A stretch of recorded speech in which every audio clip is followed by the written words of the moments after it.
Because it was all every bit of a high 9, and when they called 7, I was pretty surprised by that. Everything was going so well up to then. Yeah, well, that was my only one out of the 10 ring, so we'll give you that. We got the win. I'll take it. That's right. We'll give you that. Yeah. All right, the USA represented once again here in the mixed team bronze medal match. USA first out. USA qualifying first this week, but winds up in the bronze medal match after losing a shoot-off with Italy in the semifinals.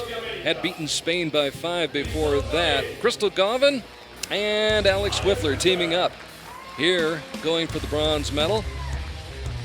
And, of course, Mel in the coach's box, getting set to coach against the team from France. France qualifying 7th this past week. The French duo defeating Mexico by 1, Denmark by 2, and then losing to Colombia by 1. So they went through 3 matches, got to the bronze medal match, and there'll be a veteran teamed up with a relative newcomer on your left. That is Laure de Matos, 25 years old, ranked 84th in the world. And of course, she's teamed up with the old veteran Dominique Genet, who came away with a bronze medal this morning in team competition. Yeah, I shot with Dominique during the qualification round, and he opened up with an awesome 357. He was on fire. And then turned it around in the second half and struggled a bit, but still came out as his team's top qualifier, earning himself a spot in the mixed team round. You look at Dominique Genet, and you just get the feeling there isn't anything he hasn't seen and hasn't experienced. No, yeah, he can't be too rattled by many finals venues. He's been out on enough of these, and very experienced. Yeah, that's a good word. Yeah, not his first rodeo. No.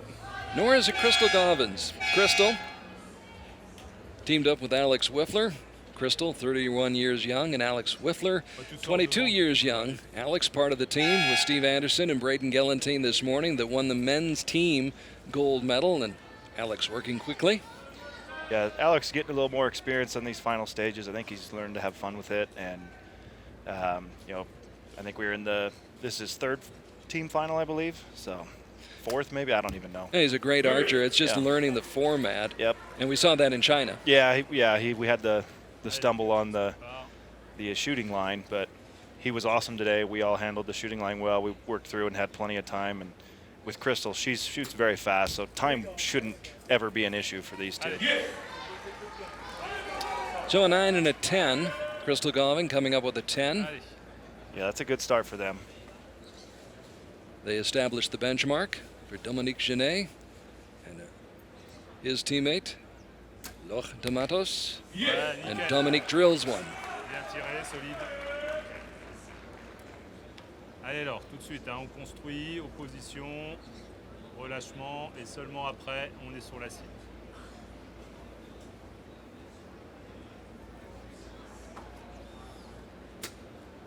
Ouais, c'est bon.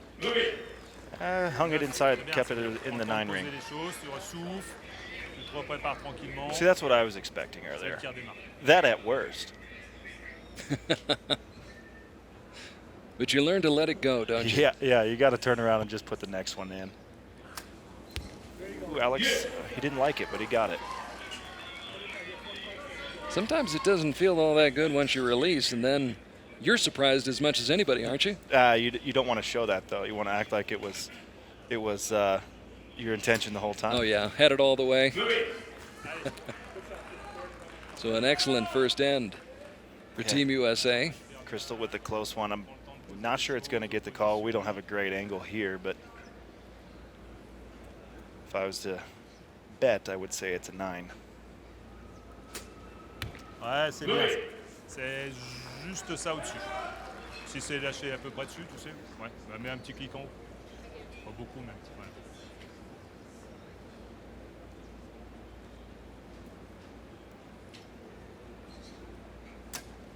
Ah, la même. Nickel. Right in the X ring. So 38 for each team to start off with.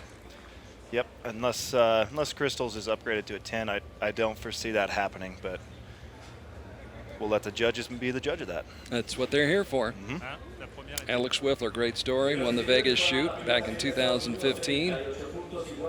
Outstanding archer. Yeah, he was a recurve archer for the majority of his career. I was actually just talking with him and his mom. it must have been about 2012 or 2013 or so. He won a USAT event, a USA Archery event.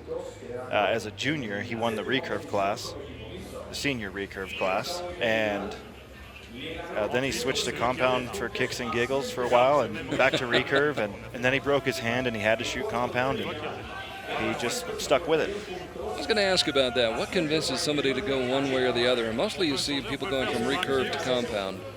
Although you do see occasionally somebody go from compound to recurve. Yeah, I don't know what it is. Just a comfort level? Maybe. I think compound offers a bit more in terms of competition opportunities, things like that. You know, we have more than just outdoor target archery. We have field archery, 3D, you know, indoor. Whereas a lot of these recurve shooters will specifically shoot outdoors, nothing else. So I think it's maybe someone just wants to shoot more. They just like shooting. I don't know, but the other side of that is, you know, the recurve. They weigh themselves so heavily on an event once every 4 years. You know, that's what all the recurvers strive for. It's all leading up to the Olympics. Yeah, and that's awesome. But, you know, a guy like Mike Schlosser once said to me, you know, he lost a huge event. I don't remember what it was. It might have been a World Cup or something. You know, he took second in a big one. He goes, you know, we'll turn around and we'll shoot another one next weekend. It's okay. That's right. There's another one coming up right away. Yeah, we're constantly shooting on the big stage, whereas recurve, it's much less frequent. Much more weighted towards the Olympic Games. Yep, exactly. And of course, that has a lot to do with the condensed schedule that we've got this summer. Yep. Here on the World Cup circuit. Yeah, it's March, April, May, June. It's some brutal months. So we start the second end tied at 38 all. There's that left coming out. It's kind of hard to see. The windsock doesn't show it well. We have one windsock that's literally stuck in a tree, and the other one, I think it's a little bit guarded, but I was actually watching the treetops during our round. That was my best indicator of. That gave you a barometer? Yep. Pair of nines. Nines there.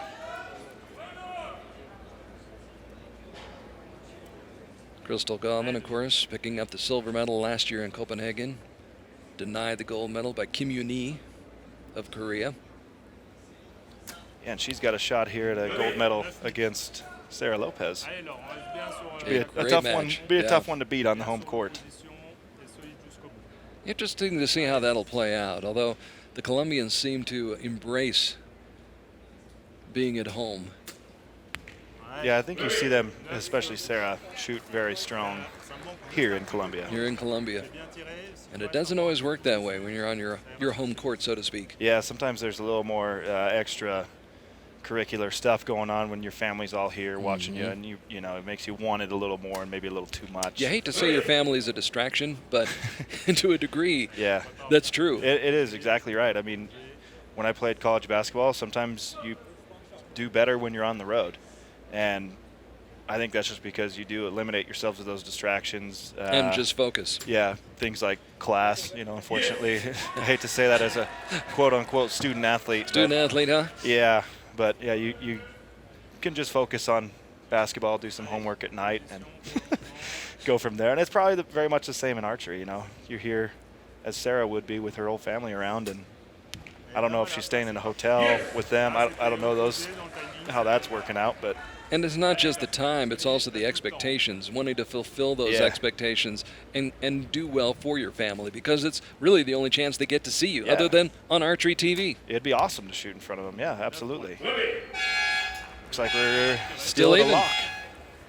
It was tied at 38 all after the opening end, and now still tied at 75 apiece after Act 2. Along with Steve Anderson of Team USA, Carl Arkey here in the Aruba Valley in the Andes Mountains, Medellin, Colombia. The 2016 Hyundai Archery World Cup Tour. And a beautiful setting, beautiful site, great venue. We've had 3 different venues down here. First venue was in 2013, and we were at the Edificio Inteligente, which was a wind tunnel. And it was very interesting. It really was an interesting year. I'm sure you must have heard about it from Rio and Braden and the rest. I watched it, yeah. Oh, okay. Yeah, that was, Rio, we were talking about it today. It was the year he had a 0 in the team round. Yeah, he was like, oh, man.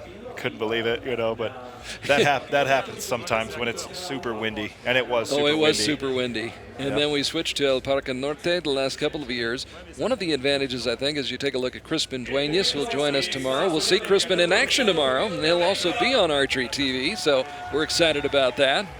Nell's excited, but what I kind of like about the way that this venue is set up, you're shooting towards the east. So as this day goes on, and we're getting later into the afternoon now, you're not going to have the sun in the eyes, which is what we had at El Parque Norte, and I think that was a problem. Yeah, it's always an issue. Not only does the sun hit your eyes, but the target goes dark. You know, Yeah. and we saw that in China a little bit. It's backlit. Yeah, in China the compound targets were between two trees, and I remember in the men's bronze match, one was lit up and the other one had a ton of tree limb shadows going across it, and that's not ideal.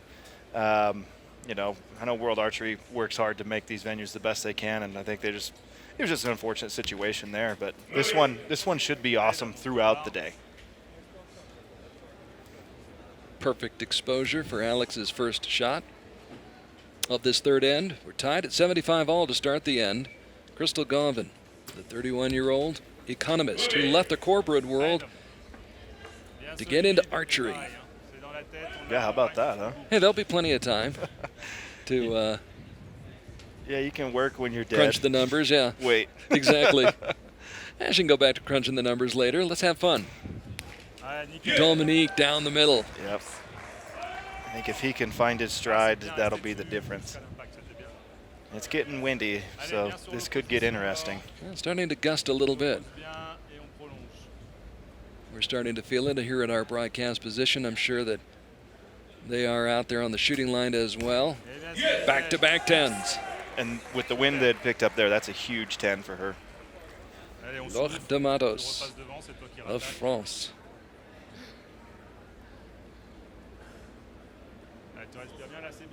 De Matos, 25 years old and ranked 84th in the world.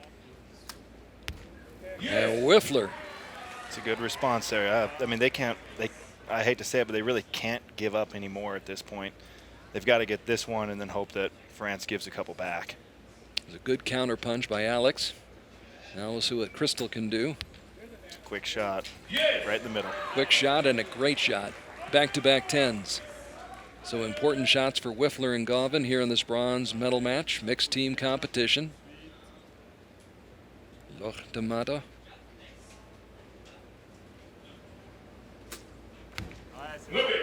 With a determined look in her eye. Little shake to that shot, and they're down. Dominique's just drawn now, and he's got 15 seconds on the clock, so that's not necessarily a rush shot, but there's certainly not a lot of time. Takes his time, and it pays off, pays dividends, and France moves out to a 1-point advantage over the USA. It's now 114-113 in favor of France. Dominique Genet going for his second medal of the day. Crystal Gauvin, Crystal Gauvin and Alex Wifler also going for their second medals of the day. And we with this bronze medal, Dominique Genet, the bronze medalist at the World Cup Finals in Mexico City. It was kind of nice to see him come through. He had finished 7th at the World Cup Finals in Tokyo in 2012. Then he missed out on the bronze medal at the World Cup Finals in Paris in 2013. Lost his match to Sergio Pagni.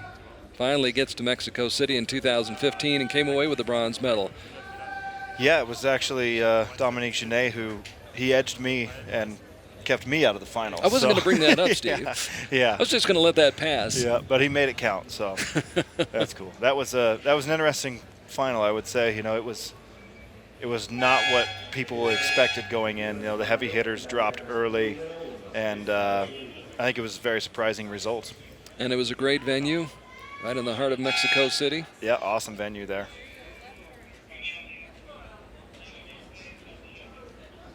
Down by 1. 4 hours left to shoot.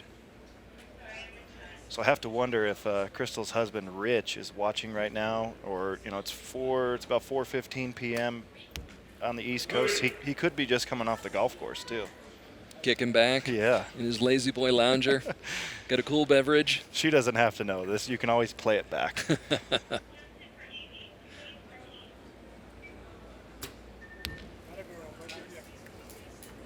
They So Crystal gets it. They needed that one. Got the job done. Stuck that shot. Now need a break. Yeah, need a little bit of help here from the French squad. Of course, France trying to hold them off, and Dominique Genet Droite. Qui peut- veers off course just a little bit into the 9 ring. Allez, Laure, tout de suite sur l'opposition. Puts a little bit more pressure on Laure de Matos. Yep. And, you know, as a spectator, I wouldn't mind seeing a shoot-off, a little excitement, a little drama. Would it be the first one of the day? Ouais, super. May not happen, though. It's a good X from her. Allez, on It's a respire, tough on shot. reste devant, tranquille. Tough position to put her in, but she came through. Yeah, there's a lot riding on that, and this is, I doubt anyone is able to aim that well right now, and certainly you aren't trying to break shots in the middle. You're holding off somewhere, and there's it going up high in the red. And that may seal the fate of the United States. We will wait and see. You never know, though. See, I would say maybe 8s happen. 8s happen. 7s Sevens don't should happen. not. No. 9 to finish it off for Crystal. So they will need Need a lot of help. a lot of help right here, and the French have not shown the inclination to provide that. They'll probably need one of those 7s to happen, but I think Laure is gonna put this one right in. Matos drops it down into the 8 ring, so hold the phone, not over yet. If It would be very surprising if Dominique Genet did not shoot at least a 9. Yeah, if you're Dominique, I mean, you look at that huge piece of gold and just make it happen. You know? Hit some piece of it, and he does. That's all you need. He got his piece of the gold ring, and he's going to get his bronze medal, and that's 2 bronze medals on the day for Dominique Genet, who was denied the bronze medal in Shanghai at stage 1, but has more than made up for it here in Medellin, Colombia at stage 2. Well-played match, good match between these two squads. But France comes away with a 1-point win, 150 to 149. And how tough is it to not go over those each shot in a match like that and go, what if, and how about this? And you can pick yourself apart, can't you? Oh yeah, I've been there. I've done that. I've been the low man on the team and been the high man on the team. But I mean, realistic. It's cliche, but literally every arrow counts. Every point counts. You can't go, oh, that 8 killed me. You know, the 8 is like shooting back-to-back 9s, so that happens too.